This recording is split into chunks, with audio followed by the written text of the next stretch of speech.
Gladwell and Margaret Mead have both talked of small actions having huge impact.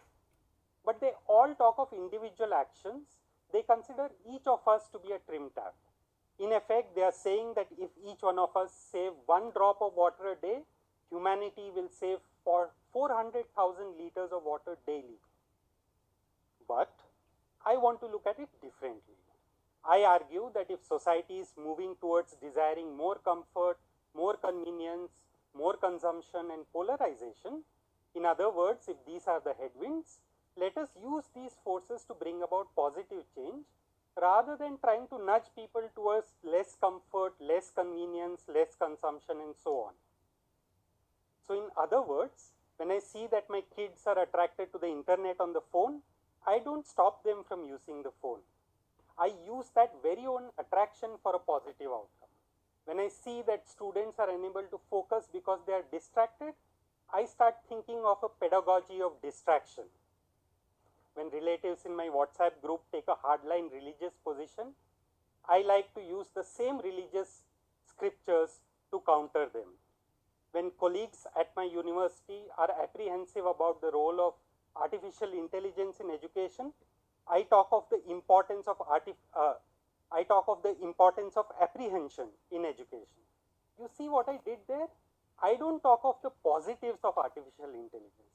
I rather talk of the role of apprehension in education. Now, all of these are ideas. Ideas are hazy, they are not solutions, but ideas force us to be creative. And as I see around in this audience, I see a lot of creative and intelligent people who can take this idea much further than me. All I wish to do is plant a germ of idea in all of you. And this, my friends, is why I propose that we do not try and stop society from where it's heading. Thank you.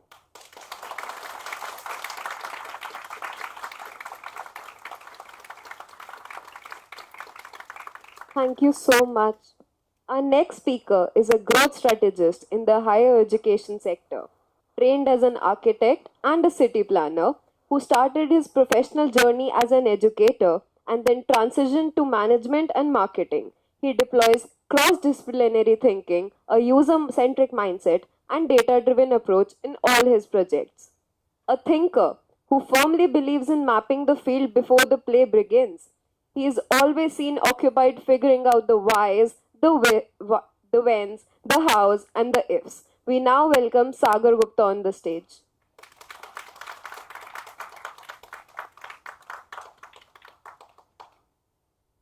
If you were to take an investment opinion from me today, I would say build a university. It is one of those few sectors in India where your consumer pays upfront, investing a ticket size of one of the biggest purchases they would ever make in their lifetime, and in return expect zero liability. As good as setting up a healthcare center that does not deal with tangible, measurable damage. Let me elaborate. When you admit yourself in a healthcare center, you make an upfront payment and sign a liability waiver. Without that, you just can't get in. It's a liability waiver, a legally admissible document at the government's judiciary. Admitting yourself at a higher ed institution, very similar. You cannot get in without paying their fee, and the liability waiver is just an unsigned existence. So one must pay their fee, come to the classroom, and hope for a successful education at their institution. If the institution doesn't train well, then you have to leave silently, similar to the rare exit of hospitals, and there is no liability waiver you sign to take to the government. One key difference we must not miss is that between these two industries, a consumer goes to a hospital when in critical need, giving a hospital no choice and enough reason to waive off their liability because they did not select their consumer. But higher education is a consumer's and university's mutual choice, expressed by an application and subsequent selection, endorsement from the government as a recognized qualification. The unsigned liability waiver in higher ed, in a country like India, where over 2/3 of university enrollments are first-generation college students, a country where only 1 of 10 people have ever gone to a higher education institutions, puts at stake a young individual's dreams, a guardian's lifelong savings, and at most times, a society's trust on education. I am a higher ed growth strategist who was introduced to the business of higher education 10 years back. Since then, the sector has intrigued me, the business model has fascinated me, and as luck would have it, higher ed institutions have offered me work in different capacities. I often ponder, why is the government, our institutions, our industry so unconcerned, so unaccountable towards unemployment of the educated? What if universities had to offer services like Amazon and the government had to set up a refund policy? When a graduate doesn't meet industry expectations, they would be eligible for refunds. What if a university graduate, as an educated young citizen, had twice the weightage for their vote? What if the industry had to compulsorily recruit a minimum number of fresh graduates from institutions in their geography? Would universities, our industry, and our government still be so unconcerned, still behave so unaccountable towards graduate unemployment? What has been happening with the higher ed sector of India probably seems to be very similar to what happened at my home last Sunday. I was out buying groceries. Our house help, who cooks for us, and I don't find enough time to discuss the grocery needs. So hence my wife is the one who moderates this purchase list. Now last Sunday, she stepped out with a few of her friends, and I started my usual Sunday with a clear intent to tick off all tasks on my task list as soon as possible. So without checking what was in the refrigerator, what was cooked that morning, I went shopping and came back with 2 kilograms of cauliflower. That wasn't a problem. That wasn't even worrying. But what our help did is, the 3.5 kilograms of cauliflower now in our home was consumed in various ways. Gobi parathas that were already prepared for breakfast, last evening's aloo gobi leftovers for lunch, cauliflower soup in Monday's dinner, gobi keema for Wednesday lunch, and because we were all so fed up with cauliflower, the remaining more than a kilogram finally landed in the garbage bin on Thursday. Yesterday evening, some friends were home and we were discussing food scarcity in India over alcohol. I feel this household activity and the higher education sector have so much in similar. The government, industry, and institutions have been busy, not finding an opportunity to talk to each other, putting our students at stake, without realizing the graduate unemployment crisis the country goes through. The institutions have been purely talking about their business goals, the industry just unconcerned even when they have no appetite to absorb graduates, and the government failing to moderate the conversation between the demand and supply agents. Pick up a relevant editorial and you will find all these stakeholders talking about this topic on educated unemployment. Was the Indian higher education sector always so unconcerned? No, there is no evidence of that kind. In fact, India's most successful, globally acknowledged institutions are an evidence of a robust alignment between government, industry, and academia. IITs, for instance, India's premier technology institutes, were conceptualized in the pre-independence era by Sir Dalal, who foresaw that technology will be the backbone of India's prosperity in the years to come. IIMs, the prestigious B schools, were proposed by the Planning Commission in 1950s to train professionals who could manage public sector enterprises being established under India's industrial policy. The NID was built on the recommendations of the Eames report of 1956 that advocated setting up of an indigenous design legacy balancing traditions and modernity for a modern India. It is just impossible to miss the supply and demand relationship in these three success stories. Impossible to miss the decisiveness of the government, the social accountability our institutions used to take up, and the opportunity that the industry would always offer. Impossible to miss the common goal all these three stakeholders had for society. The academia was creating fit graduates for the industry, and the industry had enough appetite to absorb. One who was educated had enough opportunity to be employed because the opportunity was envisioned before the institution was. Compare the first 2 decades after independence with the most recent 2, and you will realize that the number of higher ed institutions in India have multiplied, but so has the educated unemployment. Look at the next 2 and you will find that our national education policy is targeting to double the higher ed enrollment. This is the basic misalignment behind our nation's modern graduate unemployment dilemma, causing us to stand at a junction where 50% of Indian graduates are seen as unemployable against the roles they seek. When we continuously emphasize on the quality of education provided by IITs, IIMs, and NIDs, we miss appreciating the vision behind the establishment of these schools, the supply and demand relationship, and the presence of a fine mix that was moderated very intentionally, a mix that John Maynard Keynes, father of modern macroeconomics, talked about in 1936 in his endeavor to show that capitalist economies with their decentralized market system do not automatically generate full employment, and that governments, institutions, and industries need to pitch in, deliberately pursuing stabilization policies. Learning from last Sunday, my wife and I, when we go back home today, plan to meet our help. Once we reach, we can discuss our grocery requirement, together figure out the possible end dish, together aiming to consume from stem to root. Collaborate to bridge the gap between what we want and what's available in stock.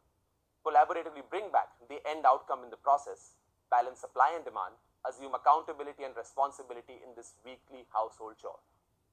The idea of a successful collaboration induced by a simple conversation intended to achieve a finely moderated mix between the three of us is what I call a trilogue. A trilogue between government, institutions and industry. A trilogue to co-create an equilibrium between what institutions produce and industry absorbs. A trilogue to co-create an ecosystem where the three key decision makers, the key stakeholders are accountable. A trilogue to co-create responsibility and stake in the employment of our young graduates. A trilogue to co-create safety net for our society to battle both food insecurity and employment. Circling back to where I started this conversation, a trilogue to co-create education and employment. Thank you.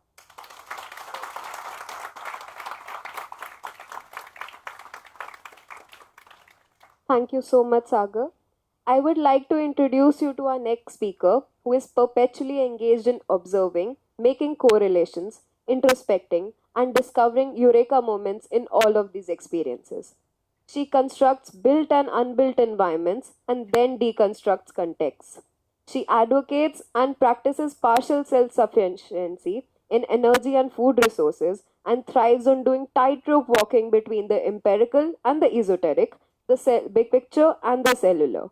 An avid reader, a compulsive writer, and an incessant traveler, she lives her brand. We are proud to have Leena Gupta on stage.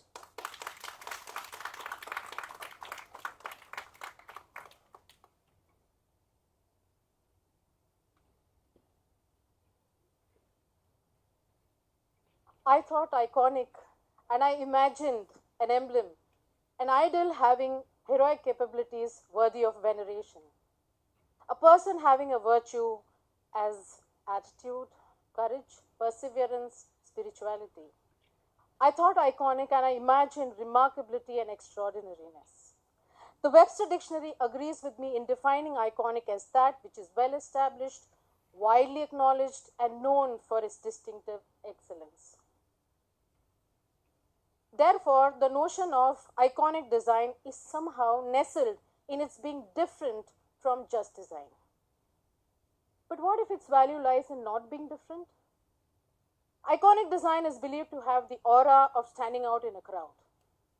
Rather than that which stands out in the crowd, what if it is the crowd that stands out?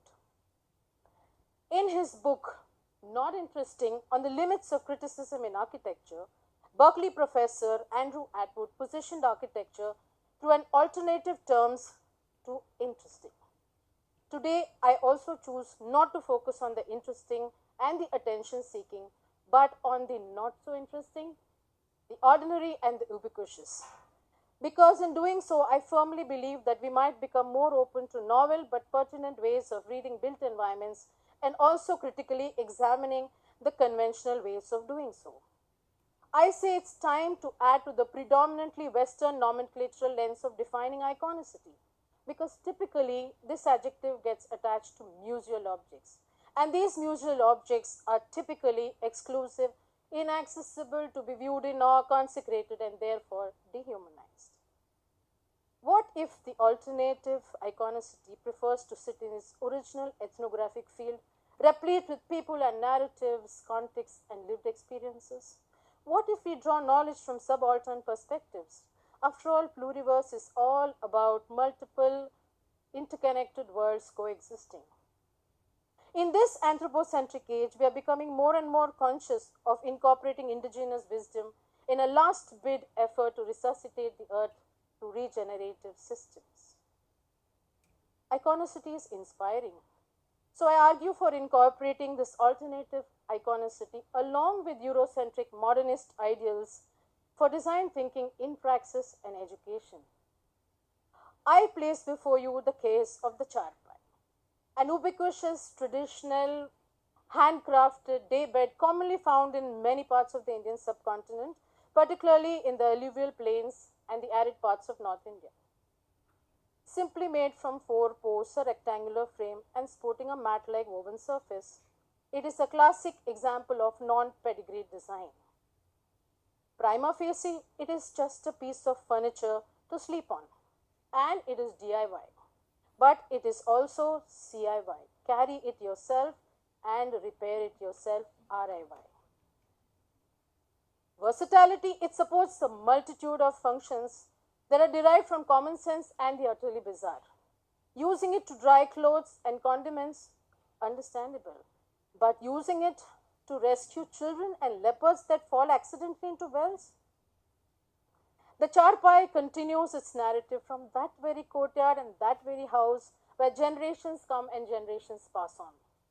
An individual takes life on it in villages, and an individual leaves life on it is actually carried on it for the last rites.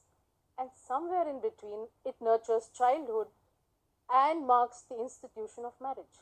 For it quite literally and allegorically facilitates the paradigm shift for many brides in North Indian villages, because it is on the charpai that her belongings, artifacts, and memories are carried along with her to her new household. Breaking social barriers, the charpai has found its way to places where its makers have not yet and might never. In the pastoral commons, we see elders, we call them the panchayat, commonly seated on the charpai and dispensing justice, their version of justice.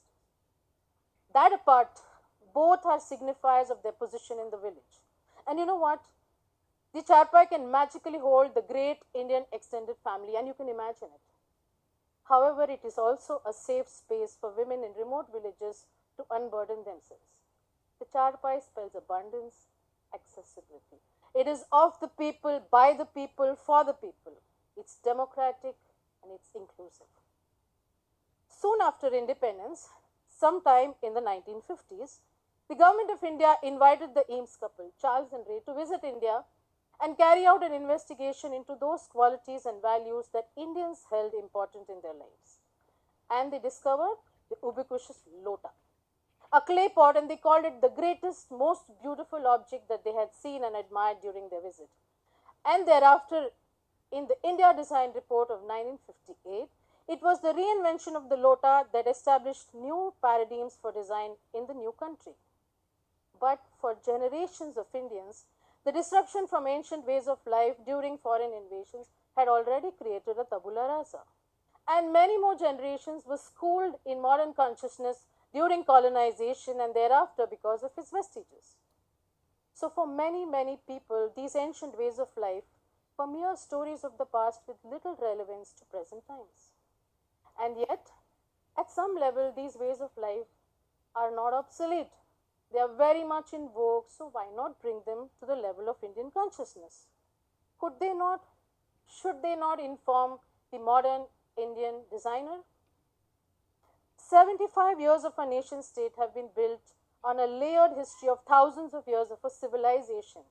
And ubiquity over millennia has been recognized eminently by the people of the subcontinent, and they continue to do so. In design language, we call it timelessness. So, while the contemporary Indian designer is still trying the tightrope walking between addressing needs of affluence and development, still searching for an identity in the new millennium, the charpai has done the balancing act, found its identity, and continues to be as resilient as the civilization it exemplifies.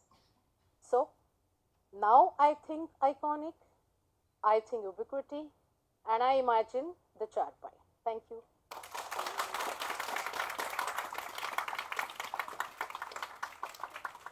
Thank you so much, Leena ma'am. The next item on the agenda is the performance with an intent to express. The profound one can experience in everyday place of work and learning, or the subliminal nature of being a community, bringing in its stakeholders. The process involved allows for intuitive moments. On this music piece by Abhi Sampa and Rushil Bhatnagar, in a time where we began digesting the idea of being back in a shared space post-pandemic in an attempt to express what the village holds.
We are so sorry for the delay. We are facing a technical issue with the video at the moment. We are trying to figure it out soon as possible.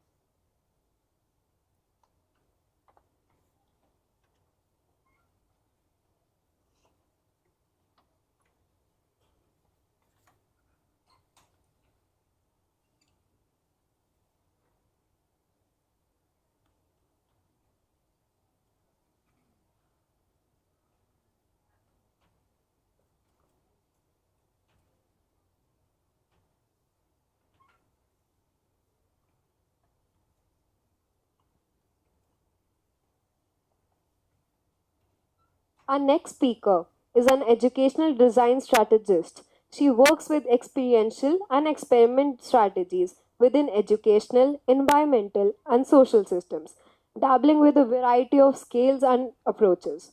Working in the capacity of a creative leader with an array of organizations and responsive design collectives, she is carving a rather atypical image of a pedagogue tinkering with diverse mediums of awareness, actions, and learnings. An advocate for decentralized museological experiences, she is a gatherer at heart, often most comfortable in keenly observing people, ideas, and spaces, contemplating, curating, and gathering for life. We are honored to present Mudita Pasari on the stage. Hi everyone. Am I audible? Okay. It is illegal to bring back rocks and sand from beaches in the UK. It is in fact illegal to pick rocks and sand from beaches in the UK. It is also illegal to pick sand in many parts of the United States, Australia, Canada, etc. As per the Bureau of Land Management in the United States of America, collection of rocks and gems is limited to a reasonable amount. I'm forced to wonder, what is a reasonable amount? Where do we stop? I'm sure you're wondering, why do I care and how is all of this connected to me personally? Okay. You and I in this room are, of course, connected to the gory history of our collective colonial past. But beyond that, who am I and why do I care? I have been a gatherer of natural artifacts from across the world since 2016. And this form of knowledge creation and bringing some small samples of learning to people in India has been an endeavor close to my heart. I am also an educator and strategist who is constantly confronted with multiple colonial vestiges in our everyday systems. I am a defier of absolutes because I believe in the spaces in between and finding solutions in areas we assume there could be none. Let me tell you a story. My maternal great-grandfather was an engineer during the Raj, and I'm aware that my correct command on this language that I use today has been handed down as part of my inheritance. Apart from the language, I have been gifted with education. I am told my great-great-grandfather was a primary school teacher in Kandla, a mere 100 kilometers from where we sit. And I am humbled by the cascading effect for the love of knowledge. With knowledge comes great responsibility. And as I stand here today, talking about an idea, hopefully worth sharing, I acknowledge my heritage and my responsibility. English as a language was part of the colonizers' oppressive regime. It was a way to divide those with access from those without. When India achieved independence, strangely, our founding fathers and mothers could not agree on a national language. We had official ones, which to this day are accepted.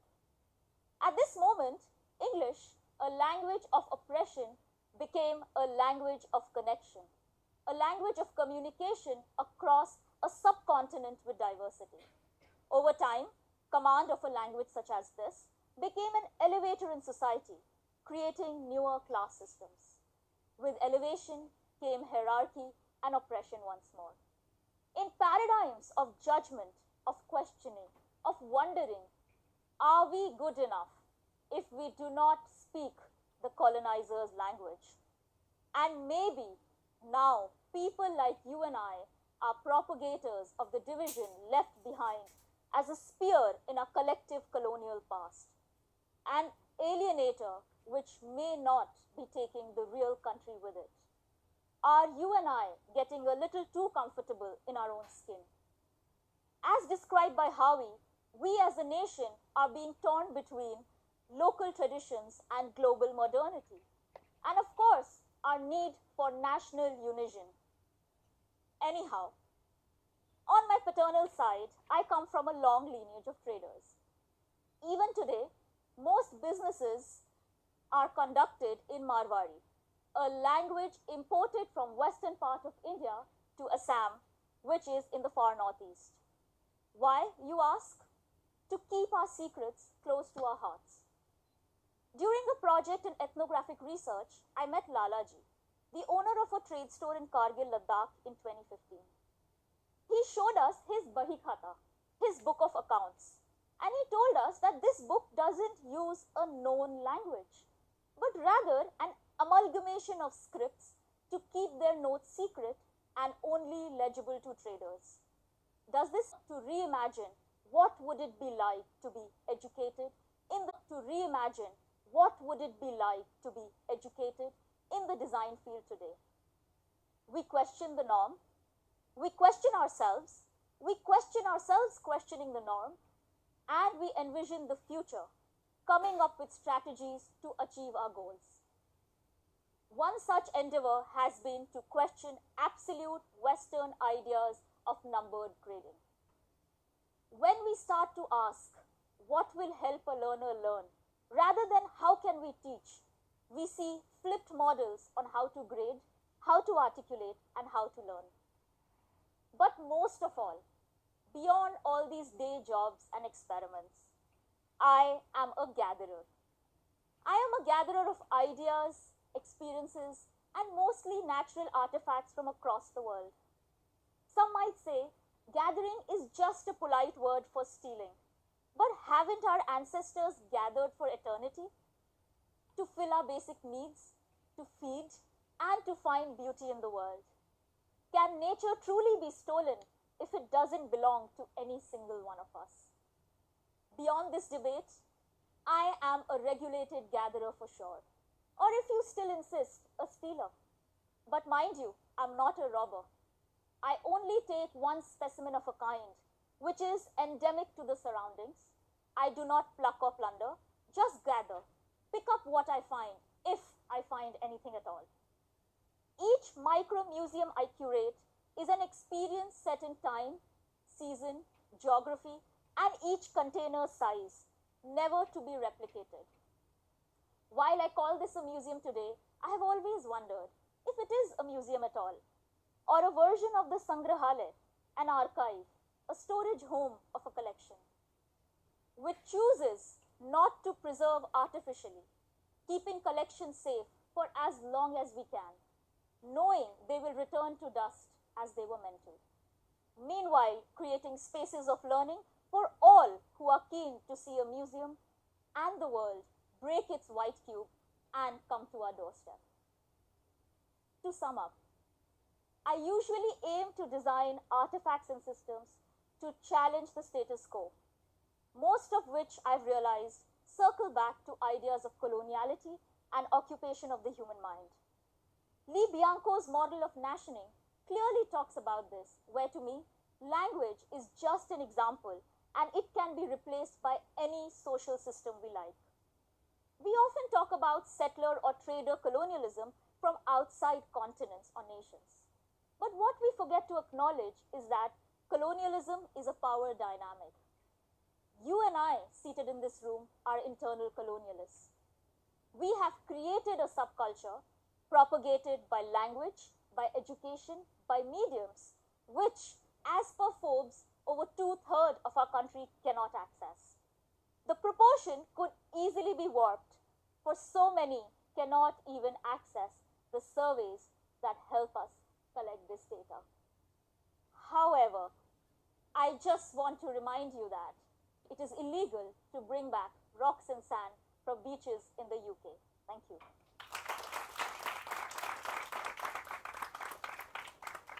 Thank you so much, Madhita. A visual communication strategist. Our next speaker is a quintessential storyteller, weaving compelling narratives through design.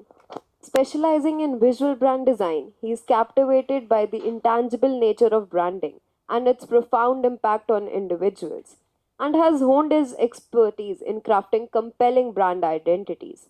With a diverse portfolio, he has collaborated with brands such as Ducati, Cartel, and Barilla. His keen interest in craft and community development drives his research efforts, exploring the dynamics of global communities. We are pleased to welcome Souvik Mukherjee on the stage.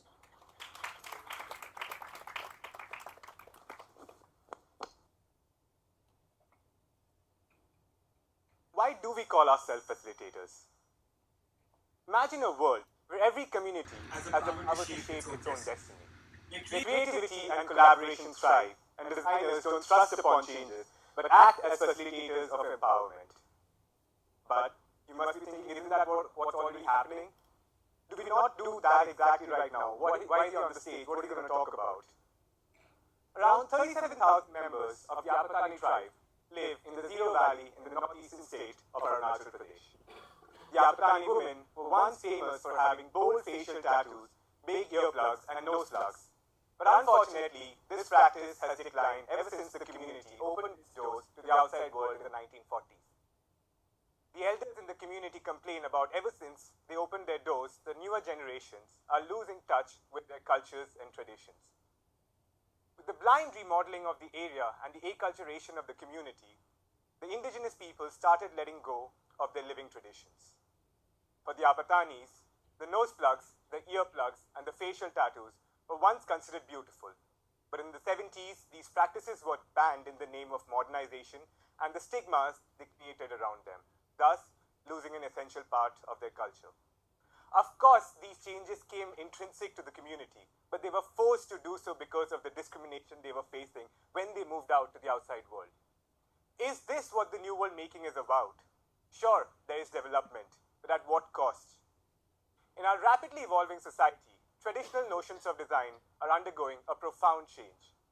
No longer confined to the realms of aesthetics, design now encompasses a broader mandate to address complex societal changes. Take Superk Island, for example.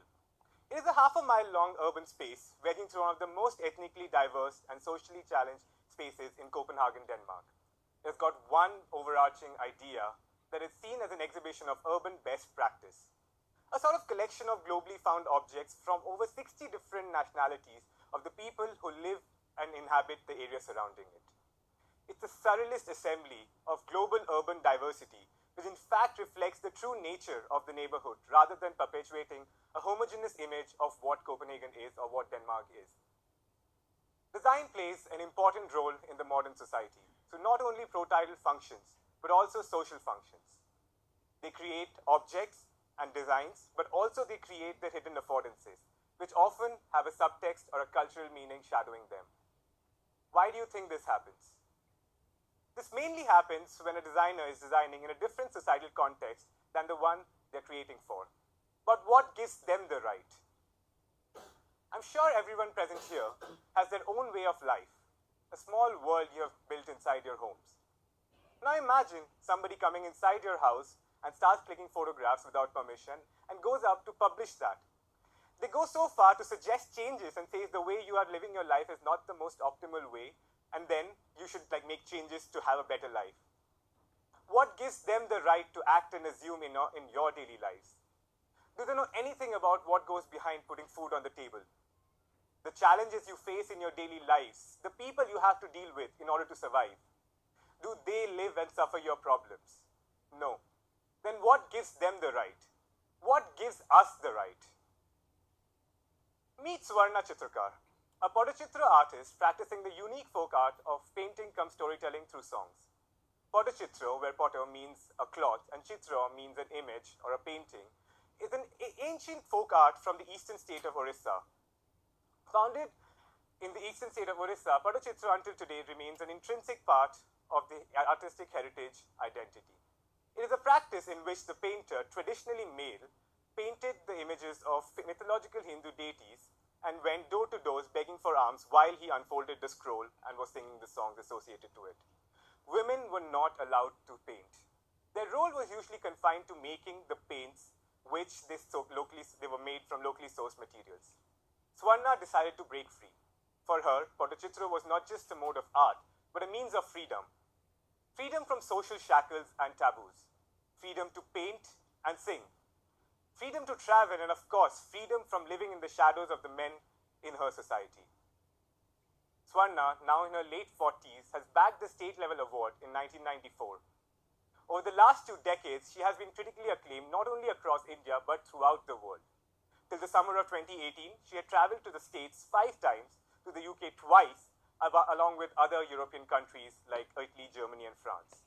Not only to take part in artistic residencies and showcase her work, but also to collaborate with other artists from across the world. Swarna is now fighting a new battle. Despite breaking free from the traditional notions, she battles with researchers, designers, artists who have come into her village, who have come into her house and taken photographs of her work and published it, all without asking for a single ounce of permission. They have gone so far to suggest changes, saying that you have to do certain things so that your society is developed, so that you can grow your art. But this is where I want to take a stand. As a designer from an urban context, I don't know the struggles she went through to reach where she is today, how the men in her village reacted when she picked up the brush. I haven't spoken to her, I don't know anything about her. Then how can I even assume that they need changes or they need designers to intervene? The craftspeople or anyone from any community are not two to reach a goal. True change would only come if the people who actually live and suffer the problems come up with the solutions themselves. And I want to pledge myself to the cause that as a designer, it is not my role to infiltrate, but to facilitate. I don't blatantly take decisions on their behalf, but just try to understand if the society needs any form of intervention at all. Only then can we work towards a new world making. Thank you very much.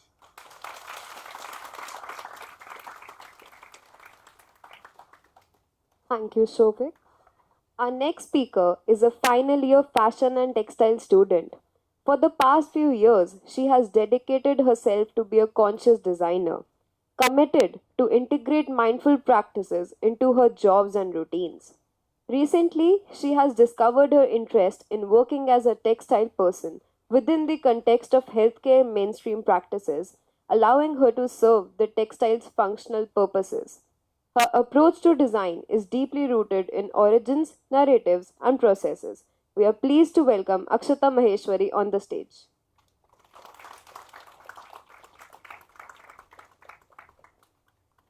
You know, on an average, each one of us is wearing at least 4 different types of textiles as clothing. And that is what unites us all. It's our reliance on textiles as clothing. Textiles impact almost every aspect of our life, from our toothbrush bristles to our shoelaces. Textiles are genuinely everywhere. And over the period of time, the meaning of textiles as clothing has evolved from being just a physical safeguard to a body to a means of self-expression and a means of establishing an identity. From the moment of birth, even before we were held by our mothers, we were held by textiles in forms of wraps and towels for the comfort and for the respect. To the rituals surrounding death, where textiles represent modesty and dignity to the deceased person. Their significance is undeniable. And I can surely say that you would never feel weird with textiles on, but you can definitely feel weird without them. Paola Antonelli, an architect and curator, quotes, "There is nothing closer to the Big Bang of design, to its prime reason to exist, than the objects that deal with self-preservation." And this aptly states that the objects that deal with self-preservation and human survival are at the heart of design's purpose. When we mix these two concepts together, we are introduced with textiles in healthcare, which are largely known as medical textiles. While many of you are unfamiliar with this term, but this as a concept has been around since thousands of years. The first evidence was found in Egyptian tombs around 6,000 years ago, now known as a textile linen. The Egyptian used linen bandages to wrap mummies and for wound dressings. And even after all these years, every first aid box in every household would at least contain such bandages. Thousands of years have passed away, and people around the globe have realized the potential of textiles in healthcare. It is a domain that reiterated the patient experience, redefined the concept of healing, and extended its reach beyond the confines of hospitals into our daily activities. This domain brings healthcare from hospital to home, home where people would rather be. And it is just not about addressing practical needs. This seamless intertwinedness of textiles and healthcare makes healing a more holistic and a comfortable process. The essence of medical textiles lies in their simplicity and familiarity. By avoiding alien materials and embracing textiles that we encounter in our daily activities, these textiles transforms an otherwise clinical, impersonal environment into a space of comfort and care. Now imagine a parallel universe where you are not afraid to go to hospitals, where you are not afraid of poking needles, where you don't have to experience the unpleasant smell of cleaning detergents, where the treatment is as light on your skin as clothes you would usually wear. This is what these textiles aim for. Central to the ethos of medical textiles is a commitment to human-centered design. By prioritizing the patient's experience, designers, scientists, doctors around the globe are reimagining healthcare environments as spaces of comfort and empathy. And one of the most transformative aspects of these textiles is that they foster a sense of agency and dignity among patients. Rather than being just a passive recipients of care, patients are now encouraged and empowered to be a part of their healing journey. Nowadays, people are so busy in their life, they are so busy in their hustle-bustle routines. What makes them not to go to hospital or what stops them to recover fastly is that they have to break their routine. They have to eat food alone. They don't want to be away from their work. They don't want to be away from their office. And from personal experiences, I have realized a familiar environment gives energy to the patient to recover faster. On the similar note, individual independence boosts happiness, prevents stress, ultimately leading to a faster recovery. And I even started sort of watching medical documentaries to see how treatments happens in real life, so that I, as a textile designer, can stimulate those treatments through textile-driven, non-invasive solutions. And to conclude that, I would like to say that it is just not about healing. It is just not about the treatment.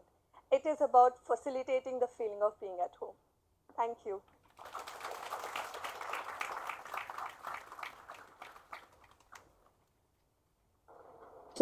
Thank you, Akshita. A fashion enthusiast and a dreamer, our speaker has traversed the luxury industry over the last decade. Trained in made to measure by Xenia, pioneer of luxury menswear brand, he co-founded a personalized menswear brand, Udemon, a design aesthete, a storyteller, and a brand ontologist.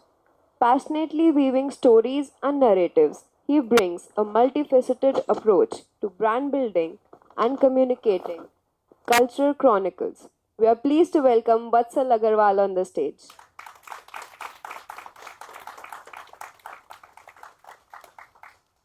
Good morning, everyone. The great philosopher and faith creator, Gautam Buddha said, "In separateness lies the world's great misery. In compassion lays the world's true strength." We are staged in a world so deeply immersed in geopolitical dissonance. Our dialects are hierarchical, and our pointed tools are slave keepers. Our weapon is mockery, and our victory is treachery.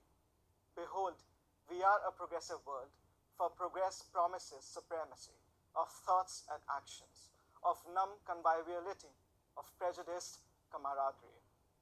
We are conditioned to believe that all that manifests about us in the multiverses of our incidental ordeal of living, day in and out, we are made to feel empathetic, triggered, depressed, regaled, and successful alike. One emotion that can never be invoked unnaturally is compassion.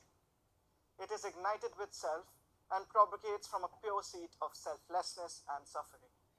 Today I'm here to talk to you about the biggest tool in world making that we, the change makers, the thought leaders, visionaries of luminous futures, do not give enough credence to, which is compassion. If only we can call it a tool, for it is the talisman for saving what is left of this world with grace, honor, and humility. The great Nelson Mandela once said, "Our human compassion binds us the one to the other, not in pity or patronizingly, but as human beings who have learned how to turn our common suffering into hope for the future." It is often perceived that being compassionate or being involved in the act of compassion renders you soft as a leader or a preserver.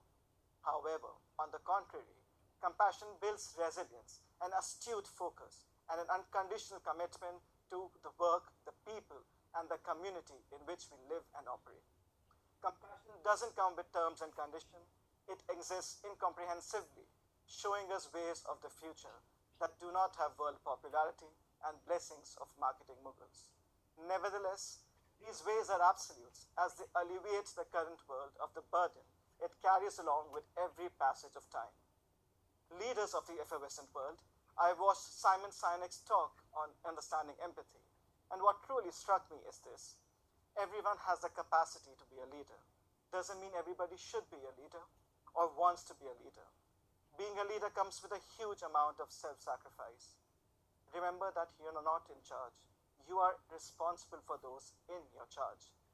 It takes every ounce of courage to stand amidst all of you and preach compassion. I am no Masiha and have never wanted to be one.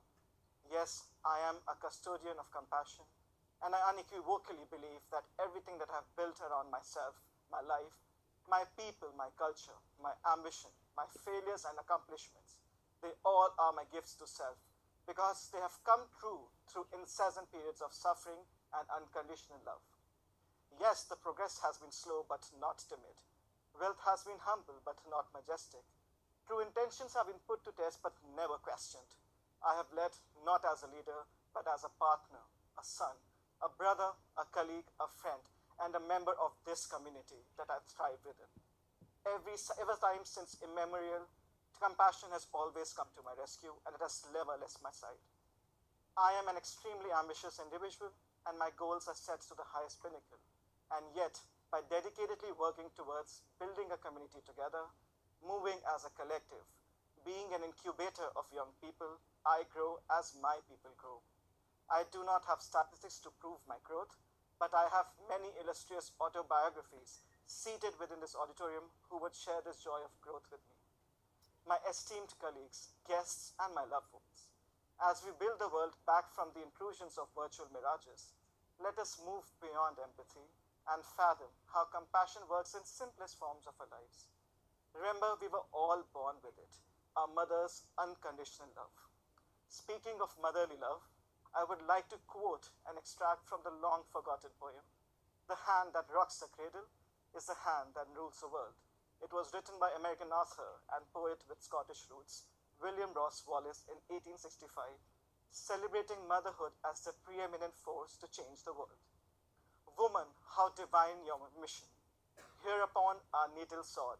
Keep the young heart open, always to the breath of God. All true trophies of the ages are from mother love impearled, for the hand that rocks the cradle is the hand that rules the world. Our birth is an involuntary act of compassion, thus its ability to love unconditionally innately resides within our souls. Over the years, as we grow wiser, if we want to believe so, this ability gets obscured with larger temptations of the world. But every day, that one phone call from our mothers, one look at the photograph first thing in the morning, essential good mornings and good nights have rendered all of us compassionate. For the virtue to lead us to solving larger problems that exist in our everyday lives, which are very pompous. I am what I am because of what my mother made me, my first true principle of design.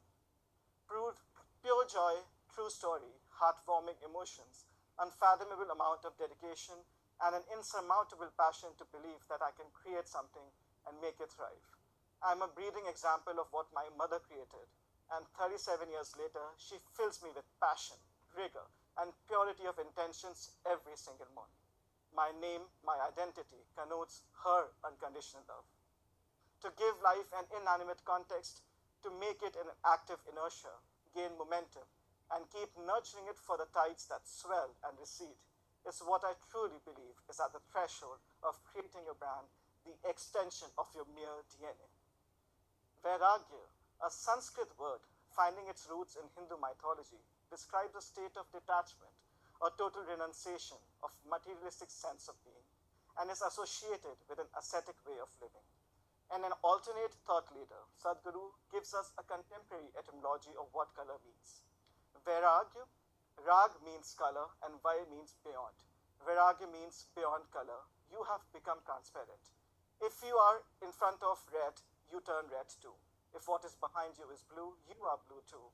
If what is behind you is yellow, you turn yellow too. You are unprejudiced. Wherever you are, you become a part of that, but nothing sticks to you. Only if you are like this, only if you are in the state of Vairag, then you will dare to explore all dimensions of life when you live here. The second design principle I practice is compassion through color. Color stems from kolos in Latin, meaning to cover or conceal. Color has not been donned through cascades of time as an act of covering up our modest forms alone, but has been referred to as humans adapting multiple countenances and visages through our lives as well. Color has almost become a primal identity of origin, culture, habit, and habitat. We have learned to distinguish our varied skins and how they glow under the common sun. What if we decide to strip it all down, bare to nothing, and become one with our original form? Become aware of a state where all that is present but all is absent, where it is all converging into one and then again emanating into infinity, where all colors merge into one single whole, the all-inclusive white, the eighth color, Atvarang, which means the dimension of life which is beyond. Suffering with their purity, tone, depth, and consistency always evokes compassion and responsibility to start perceiving us souls as to be. Always associate ourselves as a memory through the specific color. The connect is subliminal. My life is identified as a romance between mustard and indigo. As I draw to my close, I leave you with a memory which has transformed me as an individual, a designer, a thinker, and a practitioner of compassion. There exist innumerable marvels across the many continents and seas, some blessed by nature and others attempted by those rare visionaries who create with nature at their very core. It is in nature's undulating compassion towards the natives of the earth that a site named Thermivals could be conjured within the subliminal Alpine labs in the Graubünden canton in Switzerland by master architect Peter Zumthor. Built out of sheer toil, dignity and respect, layer upon layer in the locally quarried Walser quartzite slabs, the thermal baths diminishes your ego to let it dawn that we exist as a leaf from the nature. Winds from the valley, soft tufts of the clouds dots the autumn sky, and you're left to wonder, all immersed in pure minerals from the spring that said, what is life if this blissful? What for there is compassion that thrives along, inexplicably and incessantly. Thank you so much.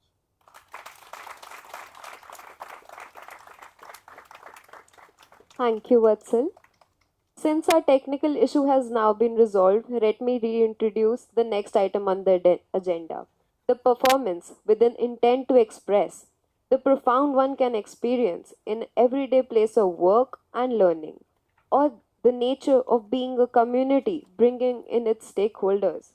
The process involved allowing for intuitive moments on this music piece by Abhi Sampa and Rushal Bhatnagar in a time where we began digesting the idea of being back in a shared space post pandemic in an attempt to express what the village holds. Please enjoy.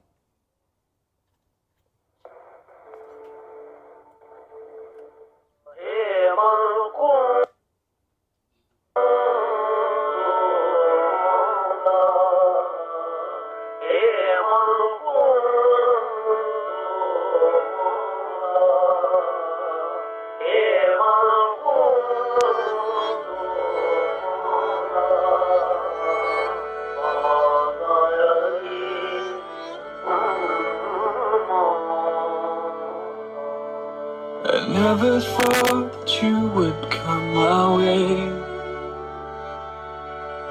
7 years picture.